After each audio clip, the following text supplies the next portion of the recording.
A few months ago, Celestine fell and fractured her pelvis.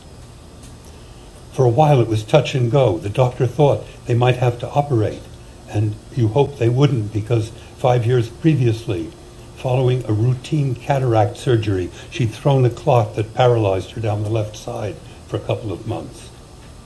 As we sat through the night in the emergency room, holding hands and telling each other stories, we were both aware of how calamitous the fall could be.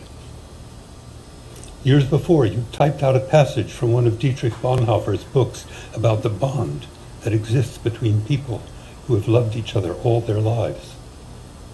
You kept it taped to the side of your desk.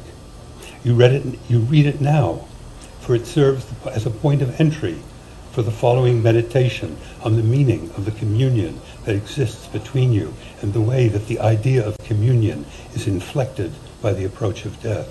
Nothing, Bonhoeffer wrote, can make up for the absence of someone whom we love, and it would be wrong to try to find a substitute. We must simply hold out and see it through. That sounds very hard at first, but at the same time, it's a great consolation, for the gap, as long as it remains unfilled, preserves the bond between us. It is nonsense to say that God fills the gap. He does not fill it, but on the contrary, he keeps it empty, and so helps us to keep alive our former communion with each other, even at the cost of some pain. It was only when you came back into the room several days after the calamity and saw the pillow on the floor, the chair pulled away from the wall, the strewn towel and water bottle in the corner, that it hit you. A stab of cold entered your chest. Fright chopped at your legs. You put your hand on the chair's arm and guided yourself onto the seat to prevent yourself from falling. You felt none of that when well past midnight you heard your wife call you. You came awake even as you were leaping from the bed and running to her side. You found her lying in the hall where she had dragged herself, where she'd fallen. You put a pillow under her head, brought her water, and tried to dry her shirt front when it spilled. You pulled the chair over when she asked you to help her into it, but the effort to even sit up made her cry out sharply. You began to deal, and only deal, called 911, gathered toothbrush and comb and clothing for the ER, and just in time remembered to pull on a pair of trousers before the EMT guys came in through the door. You felt no fear or anguish then. You collected insurance papers, hearing aid batteries, slippers, her notebook and pencil, the translation of the symposium she'd been reading when she tried to get up from the chaise where she sat every night, thinking and writing for hours after you went to bed. Within 20 minutes of her fall, they were wheeling her on the gurney through the corridors that led to the ER. You sat together all night, unable to sleep. They took x-rays and a CT scan to verify that the faint line in the x-ray that ran across the right side of her acetabulum was indeed a fracture. Sometime the next morning, she was transferred to the orthopedic ward, and you went home to nap. You came back to the hospital, went home, came to the hospital again. So it was only on the third night that you stopped as you entered the bedroom and saw how everything in the room was exactly as you'd left it. The scene looked brutal, as if a ritual of sacrifice had been enacted there, and only then did you slump onto the bed and begin to beat your face and sob. It was more than 50 years ago when you fell under her spell. She entered the lecture hall late. The professor had already begun to speak. You followed her with your eyes as she walked past where you were sitting and started up the steps to the last row.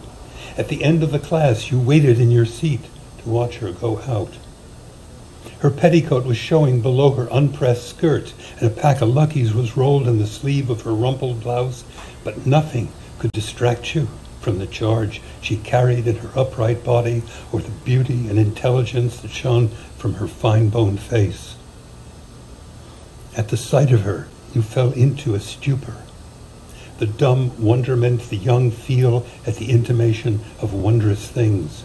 You loved her instantly, and simultaneously you fell under a binding spell of a force that was as great or greater than love, the power of poiesis, the power of the word to fracture or create worlds. She was possessed. She had drunk the milk of paradise. Her heavy-lidded yellow lizard's eyes fascinated you. It was this double quality that drew you with an otherworldly force. She was herself and also the figure of poetry. In that instant, you both veered from your random paths. Like loose debris falling into the magnetic field of a sun, you entered your orbits and began very slowly to converge. I saw you, she wrote. I saw you bring your lips down close to me, inquiring into the gray roses of my face. Did you consult my heart? The veil of fire spreads. Is this what Bonhoeffer means by communion, the event of fusion that calamity repeats and repeats as long as one of you shall live? From the moment you saw her, you thought of nothing else. Mornings and evenings, you sat on your bed and stared out the window, thinking of the mythical woman. It didn't occur to you that you should speak to her even. Once in late March, she smiled as she walked past your seat. But it was only in late May, after the last class, that you followed her out desperately into the spring night, babbling until, mercifully, she invited you for a glass of wine in her apartment on 115th Street. You recited poetry to each other until dawn. In the morning, you asked her when you could see her again and learned that she would be leaving for her home in the South. Let's write to one another, she suggested. Several weeks later, she answered your first letter. Who is he, she wrote, and where does he live, the strange young northern man who sends me kisses on my sleeping mouth? There is sand in my mouth. When I wake, I think he will be gone. This was followed by a second. Dear sir, let me surprise you. Listen with your listening eyes to sound of thousand riverboats. It is to me more than my own voice and more rare. And your tousled line of pen describing finer than my hair, the rivers wandering deeper than my eye, and the line between our minds more slender than my long, resilient neck. Yet it precariously, dexterously exists, exciting, exquisite, exotic enigma, live, lithesome ligament, for thou art the figment of artistic fondling which feeds on finger fathoming of profound, fine difference. You were trying to write poetry too, but your stuff felt stiff and heavy to you, and it suffered badly in comparison to her easy play of sound and sense. Hush with your praises, finish your poem, write of autumn hazes and fairy foam, for I am lame and crazy, and with the foam of time and froth of lost bedazzlement. All that summer and fall you wrote to one another in a kind of dream. And every day when you came home from work, you opened the mailbox with a trembling hand. You saw her no more than a handful of times. Once, when she was recovering from pneumonia, she invited you to her apartment again. You arrived carrying a huge theorbo lute and sang Katie Cruel to her. When first I came to town, they brought me the bottles plenty. Now they've changed their tune, they bring me the bottles empty. Oh, diddle-um day, oh, little I'll day. You couldn't have known it then. The refrain was the perfect description of her situation. Oh, how I wish that I would be.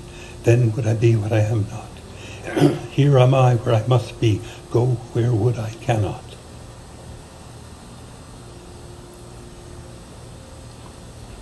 And then as winter was coming on, she told you she was getting married to a man she'd known for many years. A man of her own class and city, a plausible man who could support wife and children. She had made a shrewd decision. She looked at you through her mother's eyes and realized she could never bring you home with your musty-smelling clothes and your dreamy air of wandering minstrelsy. She moved to an apartment on Upper Fifth Avenue. She had 2 children and stopped for a time writing poetry. She wrote you, when you get married and have children of your own, I can invite you over again. You don't remember if you suffered or not, or rather you remember that from the time of the first encounter, you never stopped suffering. But by the time she wrote you again 6 years later, you had, as far as your conscious mind was concerned, quite forgotten her. You came home to your apartment in the East Village late one night and mechanically opened the mailbox. Among the flyers and bills was an envelope with handwriting on it that, though you failed to recognize, made you feel oddly happy. In curiosity, you opened it. I've been very insane, she wrote.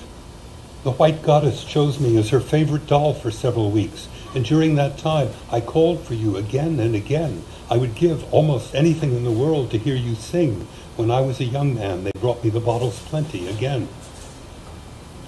The tensile strength of the communion is always greater than your individual conditions. You and she are like the 2 extreme points of a swinging pendulum. As it loses momentum, the extremes converge. As your lives ebb, an unsuspecting closeness appears. It thrives on your anguish. You cannot divine where it will end, no doubt because you will come to your end before the communion does. The communion is like the figure of a lowercase y. As long as you are both alive, you are in the upper portion of the letter. When one of you dies, the 2 sides will meet and the survivor will continue the downstroke. What mysteries of participation does that line contain? That letter is the law of your fellowship. For nearly 20 years you kept Bonhoeffer's paragraph typed and taped to the side of your desk. You knew you would need it someday, but you never understood it. What the calamity teaches is that the absence has always been there. There could be no presence at all without the absence. While the pain of the separation is sharp, the communion it starts is sweeter than young love. Love in old age inverts the temporal order of things, which is to love first and mourn the loss of the other later. This love begins in valediction, and the expansion it undergoes, like gold to airy thinness beat, is infinite. You may go as far as you like. You shall always find one another in the burning gap. Time out of mind, you have read aloud to her. Sometimes you look up as you read, and a stranger has taken her place. A person of vast intellect. She could be Dante or Diderot, or the last extant member of a vanished race of minstrels and bards drawn up from the underworld by the sound of great speaking. She is drawn into the clearing by her love of eloquence. She dines on syllables, sweetens her lips with labials and fricatives. Every morning you talk over what you read the night before. While you talk, you study her face for traces of that stranger. You begin by casting off the things you know about her name, her family, her past.